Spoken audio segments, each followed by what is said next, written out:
They thought it would take 30 minutes. Instead, it became an 18-hour nightmare that changed American foreign policy forever. But what exactly went wrong in Mogadishu on October 3, 1993? How did a routine mission turn into the longest sustained firefight involving U.S. troops since Vietnam? This is the true story behind Black Hawk Down. The morning sun cast long shadows across the slums of Mogadishu as Task Force Ranger prepared for what they believed would be another routine operation. These weren't ordinary soldiers. Delta Force operators, Army Rangers, Navy SEALs, and the elite pilots of the 160th Special Operations Aviation Regiment, the legendary Night Stalkers. They had been in Somalia for 2 months, hunting one man, Mohamed Farrah Aidid, the warlord whose clan controlled much of the capital and whose forces had been attacking UN peacekeepers. Somalia in 1993 was a nation in freefall. Civil war had ravaged the country, leaving hundreds of thousands dead and millions facing starvation. The United Nations had intervened with a humanitarian mission, but when 18 Pakistani peacekeepers were killed in an ambush, the mission's focus shifted from feeding the hungry to hunting those responsible. At the center of it all was Aidid, a former general who had helped overthrow the government and now ruled his territory through fear and violence. The Americans had arrived with overwhelming technological superiority. Night vision goggles, sophisticated communications equipment, Black Hawk helicopters, and Little Bird attack helicopters. They had conducted 6 successful raids, capturing dozens of Aidid's lieutenants. But on October 3rd, everything would change. Intelligence indicated that 2 of Aidid's top lieutenants would be meeting in a building near the Olympic Hotel in the heart of Mogadishu's most dangerous district. The plan was textbook. Helicopters would insert Rangers to secure the building and surrounding area, while Delta Force operators would capture the targets. The entire operation was supposed to take 30 minutes. At 3:42 p.m., the first helicopters lifted off from the American base at Mogadishu International Airport. 16 helicopters in total, carrying 160 elite soldiers. The city below them was a maze of narrow streets, tin-roofed shacks and concrete buildings marked with bullet holes. As they flew over the city, thousands of Somalis looked up, many already reaching for weapons hidden in their homes. The insertion went flawlessly. Rangers fast-roped from their helicopters onto the 4 corners of the target building, while Delta Force operators stormed inside. Within minutes, they had captured 24 prisoners, including the 2 primary targets. But as they prepared to leave, the mission began to unravel. The first sign of trouble came at 4:20 p.m. Super 6-1, a Black Hawk helicopter piloted by Chief Warrant Officer Cliff Woolcott, was struck by a rocket-propelled grenade. The helicopter spun out of control, crashing into a narrow alley about a mile southeast of the target building. The crew of 4 was killed instantly, but the Rangers and Delta operators knew they couldn't leave anyone behind. But what if they had left immediately after the first crash? Would the outcome have been different? The answer lies in understanding both the American military culture and the tactical situation on the ground. The "no man left behind" ethos wasn't just a motto. It was a fundamental principle that defined these elite units, but more importantly, leaving immediately might not have been possible. By the time Super 6-1 crashed, Somali militiamen were already surrounding the American positions, having been alerted by a complex network of spotters and radio communications that the Americans had underestimated. As one contingent moved toward the first crash site, disaster struck again. At 4:40 p.m., Super 6-4, piloted by Chief Warrant Officer Michael Durant, was hit by another RPG. The helicopter went down in a different part of the city, this time in an area completely controlled by Aidid's forces. Now the Americans had 2 crash sites to secure and defend. The situation was rapidly spiraling out of control. What had begun as a surgical strike was becoming a full-scale urban battle.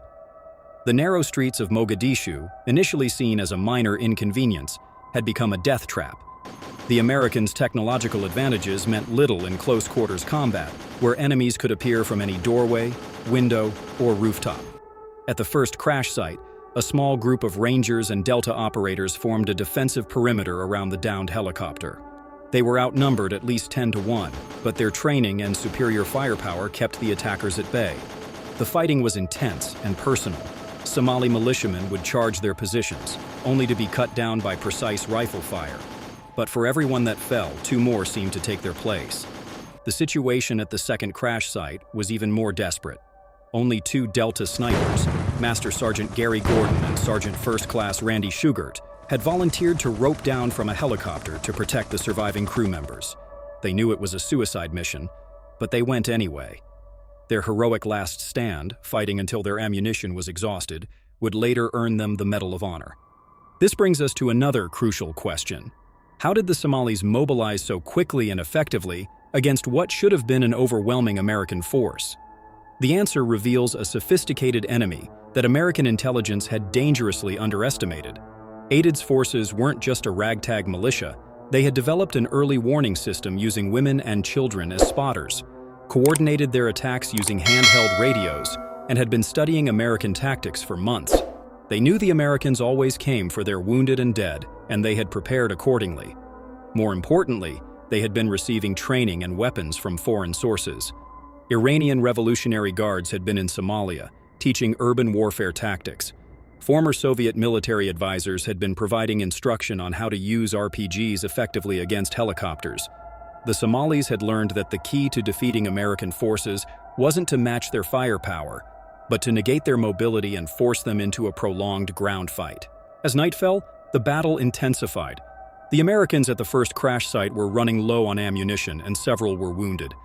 The convoy that had been sent to extract them had gotten lost in the maze of streets, taking wrong turns and encountering roadblocks and ambushes at every corner. The sophisticated GPS systems that worked perfectly in open terrain were useless in the urban canyon of Mogadishu. The fighting was unlike anything these veterans had experienced. Somali gunmen would fire from windows and immediately move to different positions. Women and children were used as human shields, making it nearly impossible for the Americans to return fire effectively. The rules of engagement, designed for conventional warfare, seemed inadequate for this new type of urban combat. At 11:23 p.m., more than 7 hours after the mission began, a massive rescue convoy finally reached the first crash site.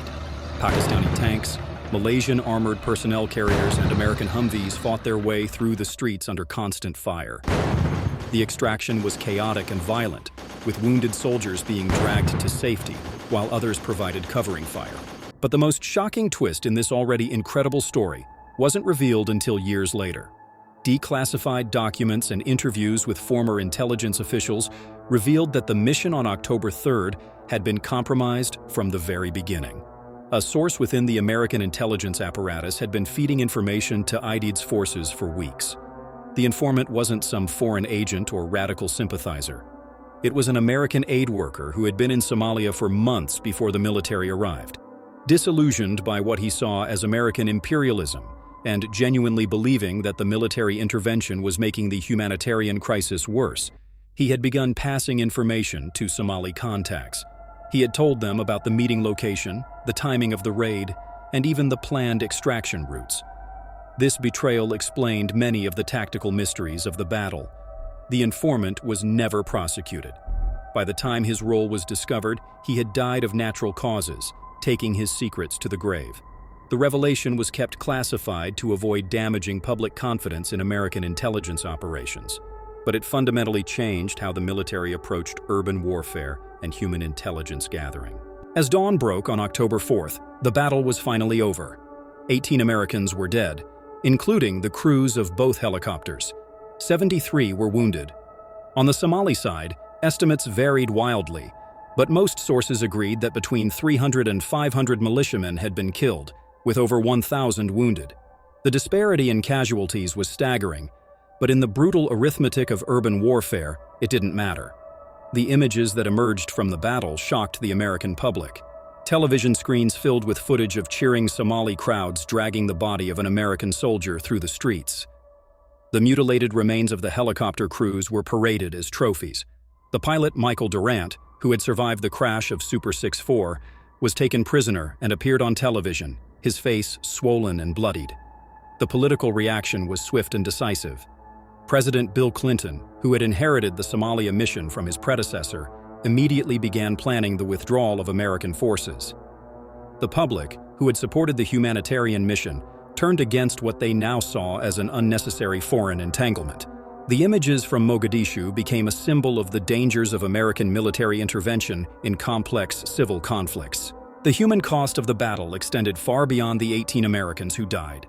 Many of the survivors suffered from post-traumatic stress disorder, struggling to reconcile their elite training with the chaos and confusion they had experienced.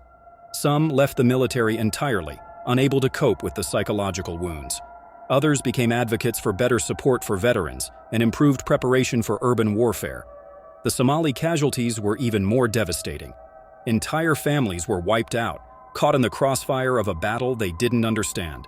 The Olympic Hotel District, already one of the poorest areas of Mogadishu, was further destroyed by the fighting.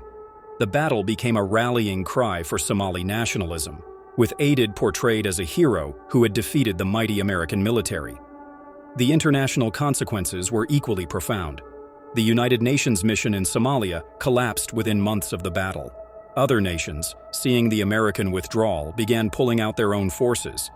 The humanitarian crisis that had originally justified the intervention continued to worsen, with millions of Somalis facing starvation and disease. The battle also had unexpected consequences for international terrorism. Osama bin Laden, who had been providing support to various Somali factions, saw the American withdrawal as proof that the United States was a paper tiger that would retreat in the face of casualties. This perception influenced his decision to escalate attacks against American targets, culminating in the September 11th attacks 8 years later. The Battle of Mogadishu stands as one of the most complex and controversial military operations in modern American history. The brave men who fought in those streets deserve to be remembered for their sacrifice. But here's the question that remains. In an era of increasing asymmetric warfare, have we truly learned the lessons of Black Hawk Down? Or are we destined to repeat the same mistakes in the sprawling cities of tomorrow's conflicts? Let us know your thoughts in the comments below. If this story made you see war through a different lens, imagine what's coming next. Subscribe and become part of a mission to uncover the truths buried in the footnotes of history.